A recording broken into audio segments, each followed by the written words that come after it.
Hello friends, स्वागत है आप सबका आपके अपने यूट्यूब चैनल इज़मा इन्वेस्टमेंट में। फ्रेंड्स, पेटीएम के शेयर पर डिफरेंट ब्रोकरेज हाउस और एनालिस्ट की जो एडवाइस है वो अलग अलग है। कुछ काफ़ी बियरिश हैं और कुछ काफ़ी बुलिश हैं। फ्रेंड्स, इस शेयर पर हमने लिस्टिंग के बाद अपने व्यूज़ शेयर किए थे और आपको बताया था कि काफ़ी सारे कंसर्न्स जो हैं कंपनी को लेकर हैं, जो आने वाले टाइम में शेयर अंडर परफॉर्म कर सकता है। फ्रेंड्स, आज की इस वीडियो में इस कंपनी के बारे में हम आपके सामने कुछ अपनी इन हाउस रिसर्च रखना चाहते हैं और इस बात पर डिस्कस करेंगे जो ऊपर के रेट पर फंसे हुए हैं, इस करेक्शन में अट्रैक्ट होकर खरीदने की सोच रहे हैं, इस स्टॉक में क्या कोई अपॉर्चुनिटी बन रही है और क्या जो ऊपर के रेट पे फंसे हुए हैं उन्हें एवरेजिंग का एक मौका मिल रहा है या नहीं। फ्रेंड्स, पेटीएम पर जो हमारी प्रीवियस वीडियो है उसका लिंक हमने डिस्क्रिप्शन में आपके लिए डाला है, आप उसको देख सकते हैं और समझ सकते हैं जो कंसर्न्स हमने पिछली वीडियो में रेज किए थे। फ्रेंड्स, पेटीएम पर काफ़ी सारी ब्रोकरेज रिपोर्ट अब आने लगी हैं। सबसे ज़्यादा तो जो कम टारगेट, जो बहुचर्चित रिपोर्ट है वो मैक्वायरी की है, जिन्होंने टारगेट 1200 पहले दिया था लिस्टिंग के दिन ही और वहाँ से स्टॉक में ज़बरदस्त करेक्शन देखने को मिली थी। उन्होंने अपना टारगेट 1200 से घटा के 900 कर दिया है। हालांकि दो दिग्गज फॉरेन ब्रोकरेजेस मॉर्गन स्टैनले और जेपी मॉर्गन का जो टारगेट है वो 1850 रुपये के आसपास है। तो ब्रोकरेजेस का क्या व्यूज़ है पहले उसके बारे में डिस्कस कर लेते हैं। मैक्वायरी ने जो कंसर्न उठाए हैं वो इस बात को लेकर उठाए हैं कि इनका जो पेमेंट बिजनेस है वो रिवेन्यू का 70% के आसपास वहाँ से आता है और उसमें काफ़ी सारे कंसर्न इनको लगते हैं।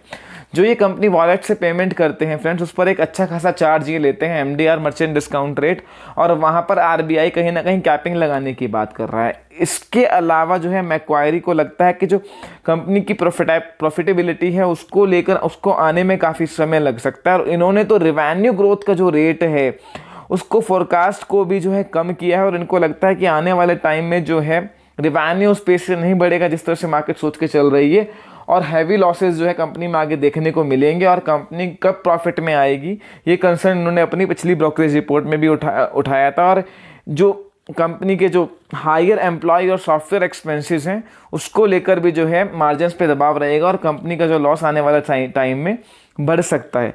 फ्रेंड्स, पेटीएम में कुछ इश्यूज तो हैं जो मैक्वायरी ने लास्ट टाइम उठाए थे, हमने भी आपसे डिस्कस किए थे कि कंपनी किस तरह से प्रॉफिट में आएगी और किस कोर बिजनेस पे इनका ज़्यादा फोकस है, उसकी क्लियरिटी मार्केट को नहीं है। इसके अलावा फ्रेंड्स, जेपी मॉर्गन ने कुछ पॉजिटिव पॉइंट हाईलाइट किए हैं। उनको लगता है कि 60% के आसपास की रिवेन्यू ग्रोथ अगले 5 साल में यहाँ पर दिख सकती है और 2025 से कंपनी पॉजिटिव फ्री कैश जो है जनरेट कर सकती है।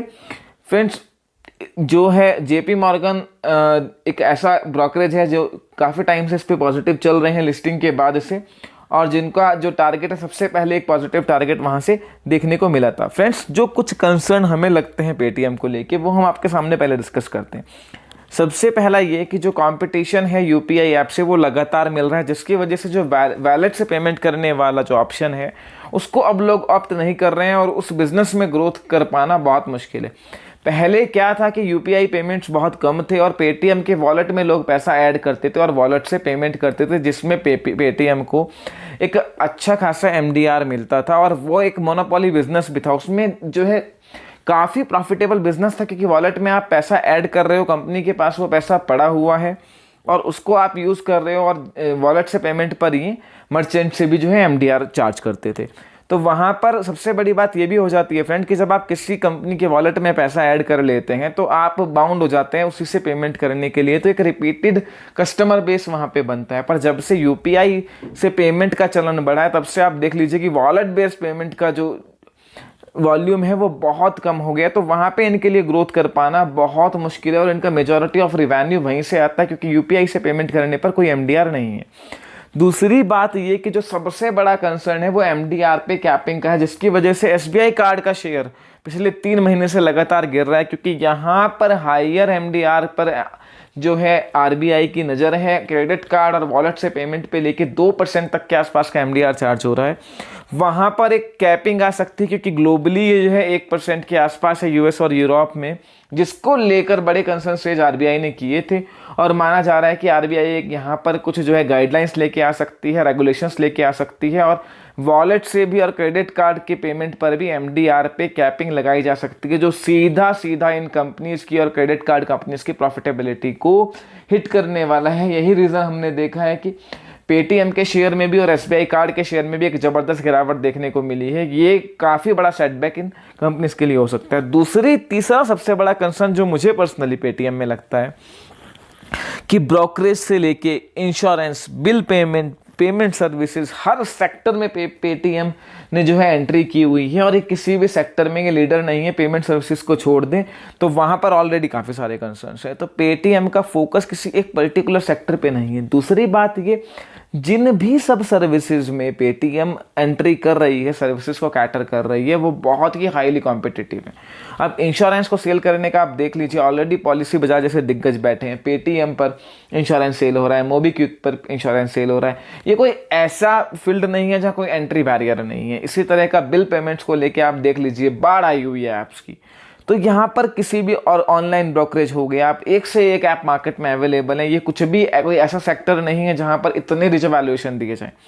और फ्रेंड्स, एक और बड़ा कंसर्न ये है कि जब ग्रोथ में अनसर्टेनिटी है और अभी भी इतना गिरने के बाद भी कोई पेटीएम थ्रू अवे वैल्यूएशंस पे ट्रेड नहीं कर रहा है, वैल्यूएशंस अभी भी बहुत एक्सपेंसिव है फ्यूचर फोरकास्ट और प्रॉफिटेबिलिटी की अनसर्टेनिटी को देखते हुए।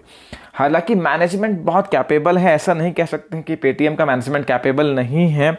आने वाले टाइम में ग्रोथ देखने को मिल सकती है, पर अनसर्टेनिटी इतनी ज़्यादा है और जिन वैल्यूएशन पर यह आईपीओ आया था ऑब्वियसली वहाँ से तो करेक्शन मिलनी ही मिलनी थी। और फिर सबसे बड़ी बात है कि मैंने लिस्टिंग से लेके अब तक मैनेजमेंट के कई इंटरव्यूज़ देखे हैं, पढ़े हैं, वहाँ पर भी मुझे कुछ बहुत प्रॉमिसिंग नहीं लगा जिसकी वजह से मेरा व्यू पेटीएम को लेकर बदले। तो फ्रेंड्स, ऑब्वियसली एक यूनिकॉर्न कंपनी है और यहाँ पर फ्यूचर फोरकास्ट को लेकर ही लोग पैसा लगाते हैं। वो थोड़ा अनसर्टेन लग रहा है, जिसका इंपैक्ट आपको शेयर प्राइस पे देखने को मिल रहा है। बात आती है नेक्स्ट स्ट्रेटेजी के। फ्रेंड्स, मैं पर्सनली जो है एटलीस्ट 2 क्वार्टर 3 क्वार्टर इनके रिजल्ट को वॉच करूंगा कि किस तरह की ग्रोथ जो है देखने को मिलती है, मैनेजमेंट की कमेंट्री क्या रहती है, प्रॉफिटेबिलिटी को लेके, फ्यूचर ग्रोथ को लेके मैनेजमेंट के प्लान क्या है। इस तरह के share high risk high return की कैटेगरी में फॉल करते हैं और जो इन्वेस्ट करते हैं ऑब्वियसली वो उनकी रिस्क एपेटाइट थोड़ी हाई होती है। तो उसको ध्यान में रखते हुए जिनको लगता है वो हायर रिस्क ले सकते हैं, तो इतनी गिरावट के बाद एक बार एवरेजिंग की तरफ देख सकते हैं, पर वो भी सिर्फ लॉन्ग टर्म के लिए। पर फ्यूचर अनसर्टेनिटी अभी बनी हुई है और आने वाले रिजल्ट्स कैसे रहते हैं उसके बेस पर ही पता लगेगा कि पेटीएम आने वाले टाइम में किस तरह की परफॉर्मेंस दे सकता है। फ्रेंड्स, फर्दर आपकी कोई भी क्वेरी हो, feel free to ask me in the comment section. Video पसंद आई है लाइक कीजिए, दोस्तों के साथ शेयर कीजिए। आपके अपने चैनल इज माय इन्वेस्टमेंट को सब्सक्राइब करना ना भूलें।